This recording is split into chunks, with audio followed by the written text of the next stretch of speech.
Chapter 5.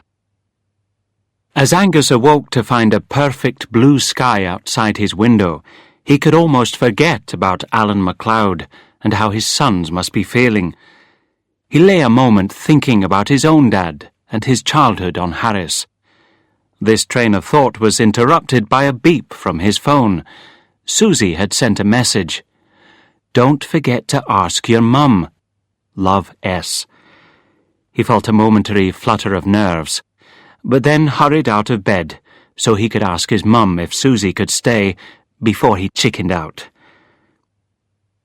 He had known his mum wouldn't say no, but she was more enthusiastic than he'd expected. "Of course she's welcome. I'd like to meet her," she said, as if he invited girlfriends home every day. "Now, what are your plans for the day? Are you going to visit poor Stuart McLeod?" "Yes, I thought I'd walk up there." "Well, give him my condolences. His father was a good man." Angus acknowledged this and left to get ready. It was about 10:30 when Angus left the cosy bungalow for the crisp air outside. He smiled as the sun hit his face and set off to the McLeods, hands in pockets, taking the quickest route through the village. Tramping past the garage, still closed that morning, he remembered Stephen's car driving away the previous night, and he tried to work out a connection between him and Mark Mackenzie. It could be entirely innocent, but something about their exchange hadn't seemed quite right. As the last of the village houses merged into the rolling hillsides, and he was alone with only a few black-faced sheep for company, he remembered overhearing someone in the pub say that Mark had returned from London in October. He'd gone there to set up a new life for himself, but it had all gone wrong. Stephen lived in London, but knowing the size of the city, it seemed unlikely that two lads from Tarbert on Harris had bumped into each other there. He was so distracted by these thoughts that he didn't notice the clouds appearing in the distance, visible as he reached the top of a hill.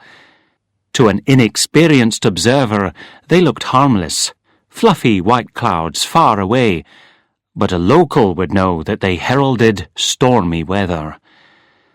Still deep in thought, he walked along the McLeod's driveway with his head down and almost collided with Stephen McLeod. Stephen's face was grey and his eyes showed signs of a sleepless night. He spoke first. "Stuart's already gone out.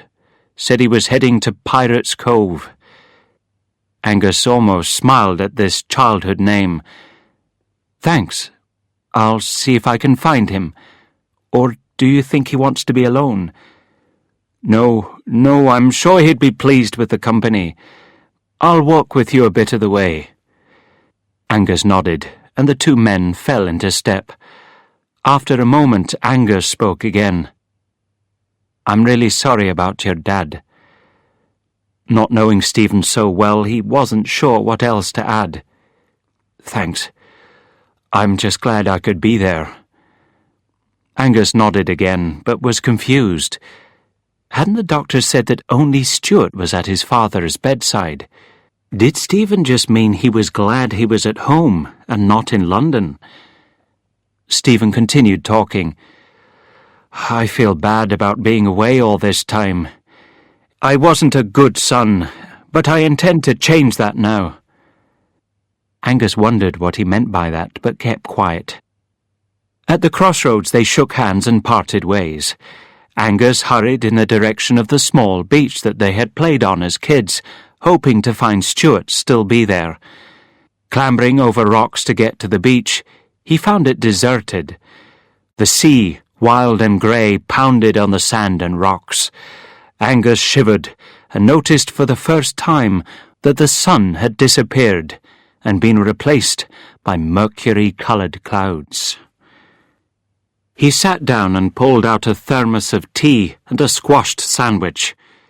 While he was eating, he pondered what to do. He was frustrated that he hadn't found Stuart, and for a moment wondered if Stephen had deliberately sent him the wrong way. Dismissing that thought as paranoia, He quickly finished his snack. He knew a shortcut home along the cliffs. It wouldn't offer much protection from the weather, but would shorten the walk by an hour. Weighing up his options, he decided to risk the shortcut. He could still return to the road if need be. He climbed back up the rocks and set off in the direction of Tarbert.